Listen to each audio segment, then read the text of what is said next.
Aujourd'hui, on est venu faire une conférence de presse pour présenter d'abord les résultats de l'année 2024, qui étaient des résultats assez intéressants et impressionnants même, qui ont dépassé même les projections qui étaient initialement prévues.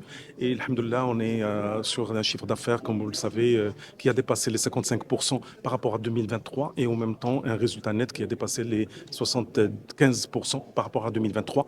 Et les distributions de dividendes qui va être à 10 dirhams l'action, alors que c'était prévu initialement 7,5 dirhams. L'année dernière, je vous le rappelle, c'était 6 dirhams l'action. Maintenant, cette année, ça va être 10 dirhams. Donc, malgré la croissance et le développement qu'on est en train de réaliser, on continue à être généreux et à distribuer plus de dividendes pour rassurer encore davantage le marché et surtout le grand public qui nous fait confiance à ce jour-là. D'un autre côté, on est venu pour présenter la feuille de route 2025-2030, les choses qui sont classiques, à savoir continuer à développer des hôpitaux et des cliniques satellites dans les différentes régions du Maroc. On va être d'ici mois de juillet sur les 12 régions. Aujourd'hui, on est à 11 régions du Maroc. Et à partir du mois de juillet, on va boucler la boucle et être présent dans les 12 régions de notre cher pays. Et on va revenir vers encore les régions initialement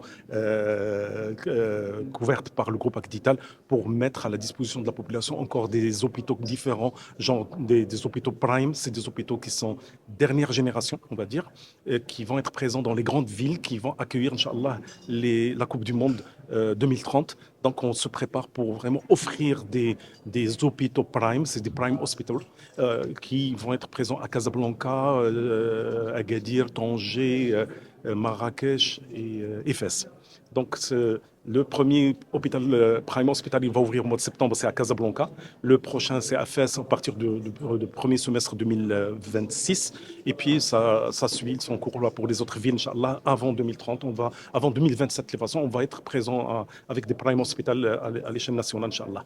Un autre créneau qu'on va maintenant attaquer, à savoir les centres diagnostiques. Les centres diagnostiques, ça va être des centres diagnostiques smart, 4.0, c'est-à-dire avec un médecin généraliste, urgentiste, qui va accueillir les malades dans des petites villes de taille vraiment petite, genre 40 000 habitants, et entre 40 000 et 80 000, 100 000 habitants. On va mettre des centres diagnostiques avec des médecins urgentistes qui vont accueillir les malades aussi bien pour les urgences vitales que pour faire les dépistages de maladies cardiovasculaires, maladies endocriniennes comme le diabète ou autres.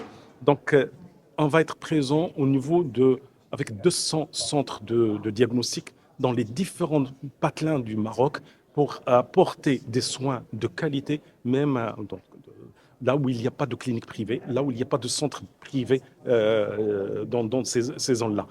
En même temps, on va mettre à la disposition de ces centres une ambulance médicalisée pour les cas où il y a une urgence qui dépasse les moyens locaux. On va déplacer à ce moment-là le malade vers les hôpitaux les plus proches dans un rayon de 100 km par rapport à ces centres-là. Voilà, je pense qu'on va, Inch'Allah, comme ce qu'on a fait dans le passé, on va tout faire là pour respecter nos engagements vis-à-vis du marché, vis-à-vis du public et vis-à-vis de nos concitoyens. On a quand même une obligation d'être à la hauteur parce que là, on est en train de toucher la chair humaine et on a tout intérêt à ce que ça soit au top du top, Inch'Allah. Merci.